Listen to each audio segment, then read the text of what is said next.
Hello students, Gayatri PG college Sanchore की online classes में आप सबका स्वागत है। आज की क्लास में बीए सेकेंड ईयर के राजस्थान ज्योग्राफी में राजस्थान के वायु परिवहन के बारे में चर्चा करेंगे। मित्रों, कल की क्लास में राजस्थान का जो रेल परिवहन है उसके बारे में अपन ने अध्ययन किया था। राजस्थान में रेल परिवहन की शुरुआत कब हुई और रेल पटरियों को कितने भागों में बांटा गया है, इन तमाम बिंदुओं की चर्चा के बाद में आज वायु परिवहन है। वायु परिवहन की दृष्टि से राजस्थान इतना महत्वपूर्ण राज्य नहीं माना जाता है, क्योंकि यहाँ की जो भौगोलिक स्थिति है, यहाँ की जनसंख्या है, यहाँ का नगरीकरण, प्रशासनिक केंद्र, औद्योगिक विकास, ये बहुत सारे ऐसे कारण हैं जिसकी वजह से राजस्थान में वायु परिवहन की दृष्टि से इतना विकास नहीं हो पाया है। लेकिन फिर भी राजस्थान एक अंतर्राष्ट्रीय सीमा पर स्थित राज्य है। क्षेत्रफल की दृष्टि से भारत का सबसे बड़ा राज्य है और 4 जिलों की यानी कि पाकिस्तान के साथ में सीमा लगती है। तो सामरिक दृष्टि से राजस्थान का सीमावर्ती क्षेत्र का महत्व है, इसीलिए सामरिक दृष्टि से यह बहुत सारे वायु परिवहन के क्षेत्र में विकास हुआ है। भारतीय संविधान में ये उल्लेख है कि जो यानी कि विमान पतन है उसको संघ सूची का विषय बनाया गया है। अतः राज्यों में वायु मार्गों और आवश्यक सुविधाओं के विकास विस्तार का दायित्व पूर्णतः केंद्र सरकार के नियंत्रण में है और नागरिक उड्डयन गतिविधियों के संचालन हेतु राज्य में नागरिक उड्डयन विभाग के नियंत्रणाधीन निदेशालय नागरिक विमानन स्थापित किया गया है और इसका गठन है वो 1 अप्रैल 2012 को किया गया था। तो ये जो विमान पत्तन जो विभाग है ये संघ सूची का विषय है, केंद्र सरकार के नियंत्रण में आता है। फिर भी राजस्थान के अंदर या राज्यों के अंदर इन वायु मार्गों की आवश्यकता, सुविधा का विकास विस्तार करने का दायित्व ये सारा केंद्र सरकार के नियंत्रण में होता है और राज्य में इसकी गतिविधियों का संचालन करने के लिए नागरिक उड्डयन विभाग की स्थापना की गई है। यदि राज्य में हवाई क्षेत्रों का विस्तार देखें, राजस्थान में हवाई क्षेत्रों का विस्तार देखें तो राजस्थान में कुल 32 एयरपोर्ट और हवाई पट्टियाँ हैं। कुल 32 एयरपोर्ट और हवाई पट्टियाँ हैं और इनमें से क्रमशः जो 4 हवाई अड्डे हैं, जैसे जयपुर, उदयपुर, कोटा और किशनगढ़, अजमेर, ये भारतीय विमान पतन प्राधिकरण के अंतर्गत आते हैं। और राजस्थान के अन्य 6 हवाई अड्डे हैं, जिसमें नाल बीकानेर है, उत्तरलाई बाड़मेर है, जैसलमेर, जोधपुर, सूरतगढ़ और फलोदी, ये भारतीय वायुसेना के अधिकृत में आते हैं। तो कुल 32 यानी कि एयरपोर्ट और हवाई पट्टियों में से 4 हवाई अड्डे हैं वो भारतीय विमान पतन प्राधिकरण के अंतर्गत और 6 हवाई अड्डे हैं वो भारतीय वायुसेना के अंतर्गत आते हैं। यानी यहाँ सामरिक दृष्टि से महत्व अधिक है, वायु सेवा का विस्तार भी अधिक हुआ है। और शेष जो 21 हवाई पट्टियों में से 4 हवाई पट्टियाँ हैं, जिसमें कांकरोली जो जेके ग्रुप की है, निजी क्षेत्र की जेके ग्रुप की है, पिलानी के अंदर बिड़ला ग्रुप की है और वनस्थली जो विद्यापीठ है जयपुर के अंदर इनकी हवाई पट्टी है। 12 में अडानी ग्रुप की हवाई पट्टी है और बाकी की जो 17 हवाई पट्टियाँ हैं वो राज्य सरकार के नियंत्रणाधीन है। तो इस प्रकार राजस्थान में हवाई क्षेत्र का विस्तार देखें तो टोटल 32 एयरपोर्ट और हवाई पट्टियाँ हैं। इनमें इनका राज्य सरकार के द्वारा प्रदेश में पर्यटनों को बढ़ावा देने के उद्देश्य से छोटे शहरों को हवाई सेवा से जोड़ने के लिए VGF के आधार पर इंट्रा स्टेट्स हवाई सेवा प्रारंभ की गई है। इस योजना के तहत जोधपुर और उदयपुर में 4 अक्टूबर 2016 से जयपुर से जोड़ा गया है। बीकानेर को भी 2017 से प्रारंभ में यानी हवाई सेवा से जोड़ा गया है। जयपुर से कोटा सीधी हवाई सेवा 18 अगस्त 2017 से प्रारंभ की गई है और सितंबर माह 2017 से ही कोटा से दिल्ली के लिए हवाई सेवा प्रारंभ की गई है। किशनगढ़ जो अजमेर है वहाँ पर हवाई अड्डा बनाया गया है, जिसका उद्घाटन 11 अक्टूबर 2017 को किया गया है और उसी दिन इसमें हवाई सेवा प्रारंभ की गई है। इसके अलावा 29 अक्टूबर 2017 को जैसलमेर को भी हवाई सेवा से जोड़ा गया है और रणथंभौर जो सवाई माधोपुर अभयारण्य है उसको जयपुर से भी हवाई सेवा से जोड़ा गया है। तो इस प्रकार विभिन्न राजस्थान पर्यटन स्थल है, क्योंकि पर्यटन स्थल की दृष्टि से राजस्थान में महत्व अधिक है और उन पर्यटन स्थलों को हवाई सेवा से जोड़ने के लिए विभिन्न नगरों और पर्यटन स्थलों से हवाई सेवा शुरू की गई है। सवाई माधोपुर, कोटा और किशनगढ़ से नई दिल्ली के लिए हवाई सेवा भी शुरू की गई है। राज्य में इंट्रा स्टेट्स हवाई कनेक्टिविटी के साथ 11 अप्रैल 2018 से सवाई माधोपुर, कोटा और किशनगढ़ से नई दिल्ली के लिए हवाई सेवा शुरू की गई है। सवाई माधोपुर को पहली बार हवाई सेवा से जोड़ा गया है, जबकि किशनगढ़ और कोटा पूर्व में ही जयपुर से हवाई सेवा से जुड़े हुए हैं। तो इस प्रकार राजस्थान में विभिन्न क्षेत्रों, पर्यटन स्थलों, प्रशासनिक केंद्रों को अंतर स्टेट्स जो कनेक्टिविटी है हवाई क्षेत्र के माध्यम से जो यानी कि विस्तार पर जोर दिया गया है। इसके साथ ही राष्ट्रीय राजधानी दिल्ली है उससे भी जोड़ा गया है और राजस्थान के अंदर एक अंतर्राष्ट्रीय हवाई अड्डा है जिसे सांगानेर अंतर्राष्ट्रीय हवाई अड्डे के नाम से जाना जाता है और केंद्र सरकार ने 29 दिसंबर 2005 को सांगानेर अंतर्राष्ट्रीय सांगानेर हवाई अड्डा है उसको अंतर्राष्ट्रीय हवाई अड्डे का दर्जा दिया गया है। और इसके अलावा जो महाराणा प्रताप हवाई अड्डा है डबोक उदयपुर के अंदर, महाराणा प्रताप हवाई अड्डा डबोक उदयपुर के अंदर स्थित है, इसको भी अंतर्राष्ट्रीय हवाई अड्डा बनाया जाने की यानी प्रस्तावित है। तो इस प्रकार ये जो सांगानेर हवाई अड्डा है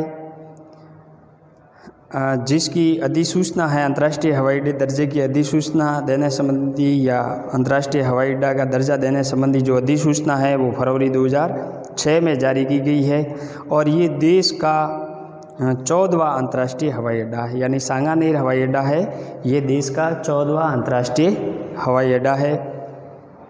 सांगानेर हवाई अड्डे से यानी शारजाह, दुबई और मैस्कट के लिए अंतर्राष्ट्रीय सेवाएं उपलब्ध है और अक्टूबर 2016 से सांगानेर हवाई अड्डे से सिंगापुर और बैंकॉक के लिए भी सीधी वायु सेवा प्रारंभ की गई है। और नागर विमान निगम, नागर राज्य के अंदर इन यानी कि नागरिक उड्डयन गतिविधियां हैं, इनका संचालन करने के लिए नागर विमान निगम की स्थापना भी 20 दिसंबर 2016 को की गई है, 2006 को की गई है, 2006 को की गई है। देश में घरेलू विमान सेवाएं, भारत के अंदर जो घरेलू विमान सेवाएं हैं वो इंडियन एयरलाइंस लिमिटेड के द्वारा और प्राइवेट एयरलाइंस के द्वारा प्रदान की जाती है। और इंडियन एयरलाइंस पड़ोसी देश दक्षिणी पूर्वी एशिया और मध्यवर्ती क्षेत्र में भी सेवाएं प्रदान करता है और अंतर्राष्ट्रीय सेवाओं के संचालन के लिए एयर इंडिया लिमिटेड की स्थापना की गई है। और भारत में संचालन करने वाली अन्य जो अंतर्राष्ट्रीय एयरलाइनों के द्वारा भी अंतर्राष्ट्रीय विमान सेवा का संचालन किया जाता है। तो घरेलू विमान सेवा के लिए इंडियन एयरलाइंस लिमिटेड की स्थापना की गई है और इसके साथ जो प्राइवेट एयरलाइंस हैं वो भी इस क्षेत्र से संबंधित घरेलू सेवाएं उपलब्ध कराती है। अंतर्राष्ट्रीय विमान सेवा हेतु एयर इंडिया जो भारत सरकार की सार्वजनिक कंपनी है उसके द्वारा सेवाएं उपलब्ध कराई जाती है। इसके साथ विदेशों की अन्य जो अंतर्राष्ट्रीय एयरलाइनें हैं उनके द्वारा भी विश्व के विभिन्न देशों और भारत से अंतर्राष्ट्रीय हवाई सेवा की कनेक्टिविटी उपलब्ध कराई जाती है। लेकिन 24 अगस्त 2007 को इंडियन एयरलाइंस एवं एयर इंडिया का विलय कर नई विमान company national aviation company of India limited का गठन किया गया है। यानी 24 अक्टूबर 2007 को एयर इंडिया और इंडियन एयरलाइंस का विलय कर दिया गया है और नई एक विमान कंपनी का नाम दिया गया है जिसे national aviation company of India limited के नाम से जाना जाता है। नई कंपनी का ब्रांड नाम है वो एयर इंडिया और शुभंकर है वो महाराजा रखा गया है। दिल्ली मुंबई इंडस्ट्रियल कॉरपोरेशन के द्वारा अलवर के कोटा काशिम तहसील में ग्रीनफील्ड एयरपोर्ट बनाए जाना प्रस्तावित है। यानी ग्रीनफील्ड है एयरपोर्ट है वो बनाया जाना प्रस्तावित है। और भारत में भी जो कोची बंदरगाह है केरल के अंदर है, ये भारत का पहला यानी कि ग्रीनफील्ड हवाई अड्डा का यानी नाम से जाना जाता है। तो भारत में बहुत सारे ऐसे और भी हवाई अड्डे हैं जिसको यानी हरित हवाई अड्डे के नाम से जाना जाता है, हरित गृह हवाई अड्डे के नाम से जाना जाता है। और राजस्थान में भी जो दिल्ली मुंबई इंडस्ट्रियल कॉरपोरेशन के द्वारा अलवर के कोटा काशिम में ग्रीनफील्ड एयरपोर्ट किया जाना प्रस्तावित है। और भारत का पहला जो ग्रीनफील्ड एयरपोर्ट है वो केरल का कोची एयरपोर्ट है। तो ये राजस्थान में वायु सेवा से संबंधित विभिन्न क्षेत्रों में विस्तार किया गया है। इसके अलावा यदि परिवहन की दृष्टि से राजस्थान के कुछ महत्वपूर्ण तथ्य देखें कि परिवहन की दृष्टि से राजस्थान के कुछ महत्वपूर्ण तथ्य है जिसमें यानी जो सारथी योजना चलाई गई, सारथी इस सॉफ्टवेयर के माध्यम से लाइसेंस प्राप्त हेतु ऑनलाइन आवेदन करने की एक योजना है। और राज्य की सड़क सुरक्षा नीति है, नई जो सड़क सुरक्षा नीति है वो 21 मार्च 2017 को जारी की गई है। और वर्ष 2017-18 को सड़क सुरक्षा वर्ष भी घोषित किया गया है। इसके अलावा राजस्थान में महिलाओं को सुरक्षित परिवहन उपलब्ध कराने के लिए केंद्रीय सड़क परिवहन विभाग ने राज्य में परिवहन निगम की 20 निर्भय बसों को भी 25 मई 2016 को राष्ट्र को समर्पित किया है ताकि महिलाओं को सुरक्षित परिवहन कराया जा सके। इसे निर्भया बस लोकार्पण योजना नाम दिया गया है। इसके अलावा यानी राजस्थान राज्य बस टर्मिनल्स डेवलपमेंट अथॉरिटी का गठन भी 25 अगस्त 2015 को किया गया है। और प्रमुख यानी कि अफ़गान बादशाह शेरशाह सूरी को सड़क निर्माता भी कहा जाता है। इसने बंगाल के ढाका से वाराणसी, आगरा और दिल्ली होते हुए लाहौर तक यानी ग्रैंड ट्रंक रोड बनाई थी, जो एक सड़क परिवहन के दृष्टि से एक ऐतिहासिक कदम था। और एशिया का मीटर गेज का सबसे बड़ा रेलवे यार्ड, मीटर गेज का सबसे बड़ा railway yard Phulera junction Jaipur में स्थित है। एशिया का सबसे बड़ा metre gauge railway yard Phulera junction Jaipur में स्थित है। राजस्थान में छोटी जो लाइन है रेल लाइन के क्षेत्र में, छोटी लाइन जिसे नैरो गेज कहते हैं, नैरो गेज धौलपुर में स्थित है। और ये लाइन प्रथम धौलपुर से आगरा यूपी के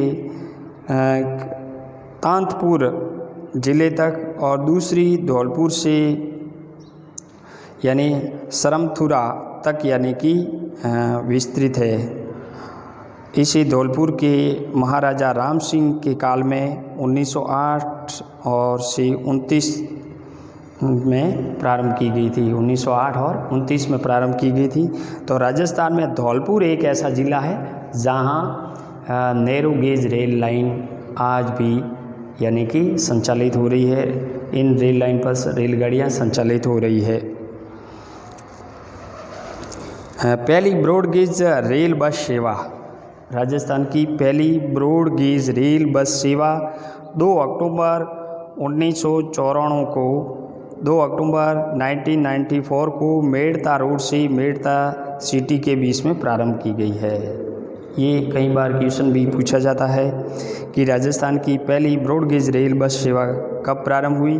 तो राजस्थान की पहली ब्रॉड गेज रेल बस सेवा 2 अक्टूबर 1994 को मेड़ता रोड से मेड़ता सिटी के मध्य प्रारंभ हुई है। और राज्य में बांसवाड़ा और प्रतापगढ़ जो ऐसे ज़िले हैं जहाँ आज भी रेल मार्ग नहीं है, वहाँ पर एक नई रेल मार्ग का निर्माण किया जा रहा है जिसे बांसवाड़ा डूंगरपुर रतलाम रेल मार्ग के नाम से जाना जाता है। इनके अलावा जगतपुरा जयपुर में राजस्थान का प्रथम ड्राइविंग ट्रैक का निर्माण किया गया है। यानी राजस्थान का प्रथम ड्राइविंग ट्रैक है वो जयपुर विकास प्राधिकरण के द्वारा जगतपुरा जयपुर में बनाया गया है। और राज्य का पहला जो मेगा हाईवे है, राज्य का पहला जो मेगा हाईवे है ये जो रेडकोर के द्वारा बनाया गया है। ये मेगा हाईवे फलोदी से रामजी गोल बाड़मेर तक है और जिसकी शुरुआत यानी कि मई 2007 को की गई थी। इसके अलावा झालावाड़ का भवानी मंडी रेलवे स्टेशन, झालावाड़ का भवानी मंडी रेलवे स्टेशन राज्य का एकमात्र रेलवे स्टेशन है जो आधा राजस्थान और आधा मध्य प्रदेश में स्थित है। यानी झालावाड़ के भवानी मंडी रेलवे स्टेशन एक ऐसा स्टेशन है जिसका आधा भाग राजस्थान में है और आधा मध्य प्रदेश में है। देश में इसके अतिरिक्त भी नवापुर रेलवे स्टेशन ऐसा स्टेशन है जो आधा महाराष्ट्र में है और आधा गुजरात के अंदर स्थित है। और बॉर्डर रोड प्रोजेक्ट है केंद्र सरकार द्वारा राज्य के 4 सीमावर्ती जो ज़िले हैं जिसमें श्री गंगानगर, बीकानेर, जैसलमेर और बाड़मेर में 1500 किमी लंबी सड़कें बनाई गई है जो बॉर्डर रोड प्रोजेक्ट के तहत बनी है। इसके अलावा यानी institute of driving training and research centre rail Magra Rajsamand के अंदर स्थापित किया गया है। कुशल चालक तैयार करने के लिए रेल मगरा राजसमंद में भारत सरकार के सहयोग से institute of driving training and research centre की स्थापना की गई है और जिसका उद्घाटन है वो यानी 13 दिसंबर 2014 को किया गया था। तो ये एक ऐसा रिसर्च सेंटर है जिसे institute of driving and training research centre कहते हैं, रेल मगरा राजसमंद में स्थित है। इनके अलावा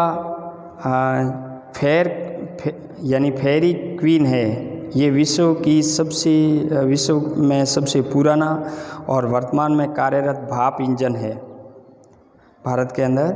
या जो फेयर क्वीन है ये विश्व का सबसे पुराना और वर्तमान में कार्यरत भाप इंजन है जिसका यानी कि आविष्कार है वो 1855 में किया गया था।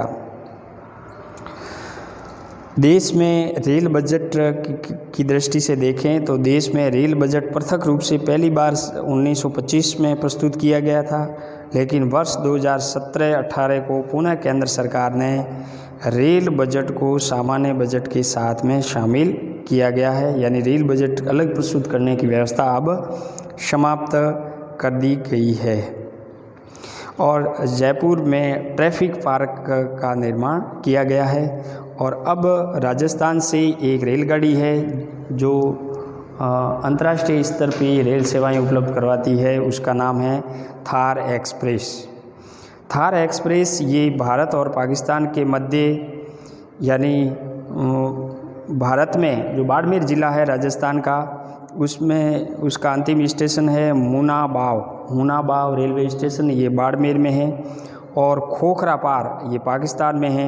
रेल मार्ग पर 17 फरवरी 2006 से ये पुनः प्रारंभ की गई है और वर्तमान में 0 पॉइंट खोखरापार के निकट से मुनाबाव के बीच में चलने वाली ट्रेन थार एक्सप्रेस कहलाती है। जोधपुर से मुनाबाव तक और कराची से 0 पॉइंट चलने वाली जो पाकिस्तान में ट्रेन है उसको लिंक एक्सप्रेस के नाम से जाना जाता है। और जयपुर का मेट्रो का जो श्याम नगर मेट्रो स्टेशन है वो देश का एकमात्र महिला शक्ति मेट्रो स्टेशन माना गया है। तो इस प्रकार परिवहन के क्षेत्र में, वायु परिवहन और अन्य परिवहन के क्षेत्र में राजस्थान में काफ़ी विकास हुआ है। धन्यवाद।